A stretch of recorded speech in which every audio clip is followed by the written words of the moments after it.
Hi guys! Magandang gabi! Welcome back po dito sa Gandara SRU channel for Showbiz Update. Andito na naman nga po akong muli nagbabalik. Ang nagmamaganda ninyong kachismosang Kim Pao, wala na nga pong iba. Ang lokaret na si Gandara upang maghatid sa inyo ng latest update and fresh happenings patungkol kina Kim Chiu and Paolo Avellino. And para nga sa gabing ito, ang ating pong tatalakayin naman at pag-uusapan ay patungkol po dito sa latest update nila Kim and Paolo. Grabe, to the highest level na talaga ang Kim Pao. To the next level ang Kim Pao. Iba na talaga ngayon. Mas matapang na po talaga sila ngayon. Ibang-iba talaga ang Kim Pao before at sa ngayon. Meron na po silang lakas ng loob talaga. Mag-out. Verbally na lang ang kulang. Pero wag ka, dito pa lang naman ako po ay kontento na. Anyway, bago pala tayo mag-start sa mga hindi pa nakaka-subscribe dito sa ating channel, maaari lamang na pindutin po ninyo yung subscribe button natin at notification bell na nariyan sa baba para mag-updated po kayo at ma-notify tuwing may bago tayong chika at balita hinggil sa Kim Pao. Basta mga balita na may kinalaman kina Kim Chiu and Paolo Avellino, sagot na nga po natin yan. Samantala, bilang panimula po natin, narito ang ilang mga komento mula sa ating mga taga-subaybay hinggil sa nagdaan nating balita. So, first comment mula po ito kay Madam Annabel Ray. Maganda ring gabi and shout out. Sabi po niya rito, sabi ni MJ ay naghubad daw si Kim. Sana hindi kita. Pero ang galing ni Kim. Naku, yun na nga Pero sure naman po niya na doble ang pag-iingat. Si Kim pa ba, napaka-conservative. Malamang may tape yan, kung ano-ano pang protection sa babae, diba? At si Paolo Avellino, based dun sa nabasa natin, talagang dapat malayo lahat kay Kim para hindi naman nga siya mabastos. Tapos yung camera sa likod, uy, grabe. Ang sexy talaga nung dating ni Kim Chiu doon. Grabe. Hindi ko nga akalain totoong naghubad si Kim Chiu. Yung nilapag na yung binaba niya yung bra. Pero usually kasi kapag nakakapanood ako ng mga showbiz updates, ganyan, kapag kaganyang naghuhubad, totoong hinuhubad talaga. Pero tapos nasarap yung lalaki, pero naka-tape daw yon. May tape bilang protection. Pero ang sakit nun, iti-tape. Ano kayong pagtatanggalin? Pero naguhubad daw talaga. Tapos yung likod nga lang pinapakita para halatang tanggal lahat. Ganon. Kaya kudos talaga, kudos talaga sa mga gumagawa ng ganyan. Si Kim Chiu, this is the first time daw talagang napaka-daring na ginawa niyang role. Pero naniniwala ko na hindi yan pababayaan ng mga ka-work, of course, ng director, ng mga kasamahan, lalong higit po ni Paolo Avellino. Ayan, very safe po si Kimi, don't worry. Samantala, sabi naman po dito ni Jairus Kitchen, maganda rin gabi. Grabe talaga, dilulo sobra. Pagkasal sila, hindi sana sila magkaiba ng sasakyan, haha. Ano yan? Mag-asawa na magkaiba ng bahay. Pero baka next year na ang kasal. Kasi ang sabi ni Kuya Pao, next year daw siya sasagutin next year daw niya sasagutin ang tanong ni MJ Felipe about what is love. Hehehe. Baka next year sa simbahan na ang bagsak ng dalawa. Kasi ang sabi niya, every year paiba-iba daw ang idea at sumasabay na ang pananaw sa pag-ibig. Ang saya lang na unti-unti now, magkasama sila at nag-e-enjoy silang dalawa sa mga project na ginagawa nila. What you see is what you get. Hehe. Feel ko din na sila na talaga. Kasi mga moves nila, makikita mo naman yan Kasi magkaiba ang co-worker at may relationship. Hindi naman siguro mag-share ng straw at baso, diba?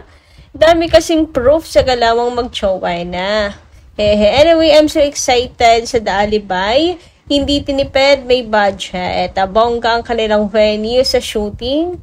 Ang ganda ng mga view nila. At kaabang-abang ang mga bawat eksena nila. Excited to watch this series. And dagdag mo, Jairus, ha? Bukod sa share ng straw at baso. Same shoes, and couple lagi yung suot. Doon pa lang Tapos same tent, ganyan. Si Paolo napapadala sa dressing room ni Kimi. At the same time, yung mga gamit nila, ano lang din nasa isang lagayan lang. Like yung perfume, for example, nakikishare si Paolo kay Kim. Yung phone niya, nasa bag ni Kim, o kaya gamit ni Kim, nasa bag niya, ganun. Diba? Very mag-jowa coded yung ganun. Ang dami pang mga proof pa. So, about sa kasal naman, naniniwala din ako na, darating tayo dyan. Pero hindi na natin babasagin yung iba. Dilulo nila yun diba? Walang basagan ng trip. Basta tayo, napaka-vocal naman na they are not married yet. Anyway, sabi naman ni Ma'am Merlita Aria Rodriguez, maganda rin gabi, shout out. Good AM, Gandara. Ano to? Boycott? Bakit? Ilan ba sila? At ilan na ba yung naging project nila Kim and Paolo na sinabi nilang i-boycott nila? Meron bang nangyari na boycott? Hindi yun sinasabi, ginagawa yun. Puro na lang pananakot ang mga bashers.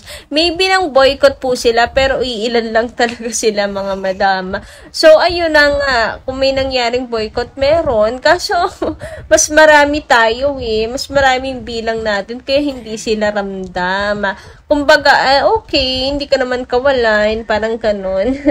Okay, wag ka manood. Sino ka ba? Hindi ka naman kawalan sa viewers ng Kimpa. ganun yung nangyayari. So, pananakot lang po talaga nila yan kasi wala, awan ko ba? Lahat talaga gagawin ng mga to para hindi po magtuloy-tuloy pa ang projects together nila Kim and Paolo. Alam mo, nakakaapat pa lang ng project ang Kim Pao, pero parang sila, nababatrip na feeling na napakarami na ng project ng Kim Pao. Ganun kasi sila kadesperada na mabuwag agad. So, kahit apat na project pala yung nagagawa ng Kim Pao, feeling nila napakatagal na, feeling nila napakarami na. Kasi gusto nilang ma-end na Pero wag kayong mag-alala, darating tayo dyan sa napakarami ng projects ng Kim Pao. Tapos lahat ng projects together ay may award. Ay, bongga. Lalo atang mababadtrip tong mga taong to.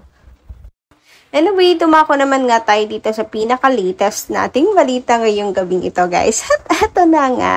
Grabe, sobrang nakakakilig nito. Paano ba naman? Abay, si Paolo Avellino.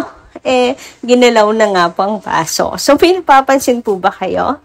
Bukod dito sa magkasama Kim Pao, kasi usually namang magkasama silang dalawa. Always yan, you beside me. At the same time, hindi na rin bago sa atin yung pagja-jogging nung dalawa. Bukod dyan, may napapansin ba kayo? Magkasama, jogging. Ako napansin ko, yung naghahawak ng camera this time. Usually kasi si Kimi po yung mahihawak ng cam pag together silang dalawa, kapag nagja-jogging silang dalawa, di ba? Si Kimi may ganitong update, siya yung may hawak ng cam, tapos sa likod si Pao, agip ng camera, ganyan. Pero wag ka ngayon, ni Paolo Avellino naman. Grabe, ang tatapang na ng mga people na to. Ang tatapang na magjusawang ito. And syempre, napaka-pogi naman yan. Paolo, bagay sa'yo maging maging vlogger. Vlog ka na rin. Vlog kayo ng update, house update nyo ni Kimi. House update! Daily lives nyo ni Kimi. Hoy, daily lives!